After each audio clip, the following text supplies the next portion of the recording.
Well, now to the race for the White House and Donald Trump in a showdown with Hillary Clinton and Republican House Speaker Paul Ryan, who has yet to endorse the presumptive nominee. ABC's Tom Yamas is at Trump headquarters right here in New York with the very latest. Good morning to you, Tom. Amy, good morning to you. Trump says he was blindsided by Ryan's lack of commitment, and over the weekend, Trump unleashing on the Clintons in some of his fiercest comments to date. Hillary Clinton's husband abused women more than any man that we know of in the history of politics, right? Donald Trump showing nothing is off limits in his road to the White House. The presumptive Republican nominee spotlighting the Clintons' darkest days, trying to tie Hillary Clinton to her husband's affair with Monica Lewinsky in the fight for female voters. She was a total enabler. She would go after these women and destroy their lives. And they're going after me with women? Give me a break, folks. Trump making it clear President Bill Clinton is fair game, even though Trump's opinion on Clinton's sex scandals has evolved. Here's a guy, he was impeached because he lied. He lied. You remember the famous, I did not have sex with that woman. And then a couple of months later, I'm guilty. But back in 2008, Trump had a much different take.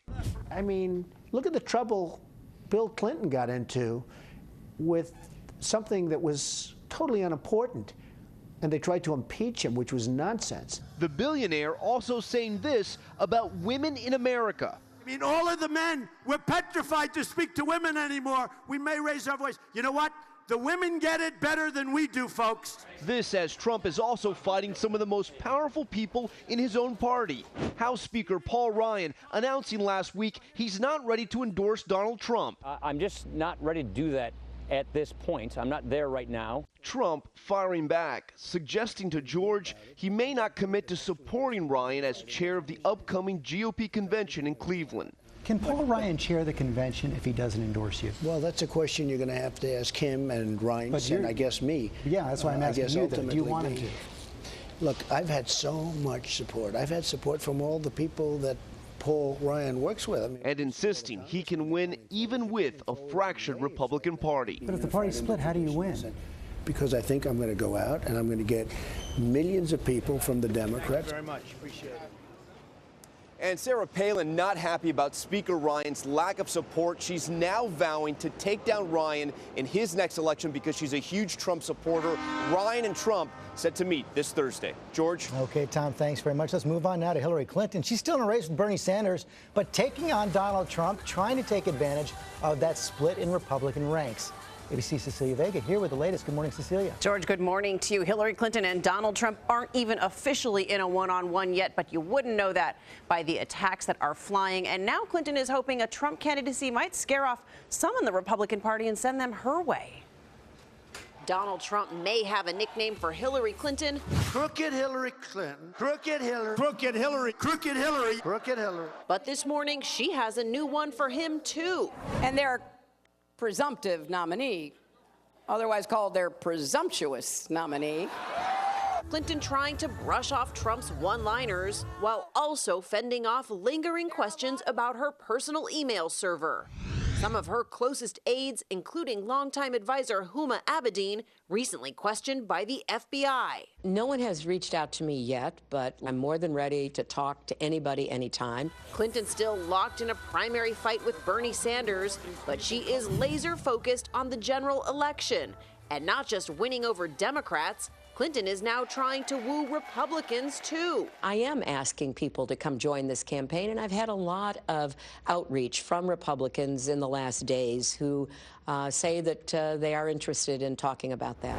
But her continued struggle to seem more likable, ripe for SNL parody. President Barbie, the first Barbie commander-in-chief. A fake commercial about President Barbie, the doll no one wants to play with.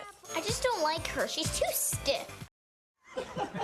So much on SNL this season. Now, Bernie Sanders is still promising to stay in this race until the very end, but he did offer a new hint that he might be open to talks with Clinton about a vice president slot. George, of course, as far as we know, those talks and that offer has not come yet. And we still have several primaries to go. Cecilia, thanks very much. Let's talk to Matt Dowd about all this right now. And Matt, let's begin with Donald Trump and this split inside the Republican Party, the feud with Paul Ryan. He surprised me at the interview. I want to show a little bit of it right here, where he said that bringing the party together may not matter that much. Does the party have to be together? Does it have to be unified? I'm very different than everybody else, perhaps, that's ever run for office. I actually don't think so. His point is that he can bring in a lot of Democrats and independents. Is he right? Well, he's right about one thing. He's very different than anybody that's run for office before, so he's right about that.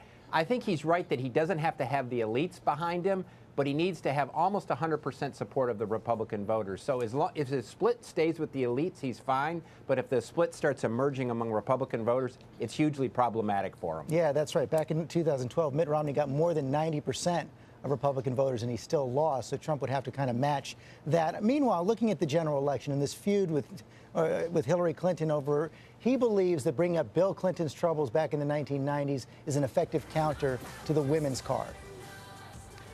Well, I think this is an issue many Republicans have been wanting to litigate for 20-something years in the course of this. And I think what he's trying to do is not attack Bill Clinton, but basically say Hillary Clinton, who claims to speak on behalf of women voters, really is problematic in this area in this course of this. I think this is going to be a back and forth. I think it's going to generate some support for Donald Trump among the base of this. I don't think it's going to have any effect on independent voters in the course of this race. Okay, Matt Dowd, thanks very much.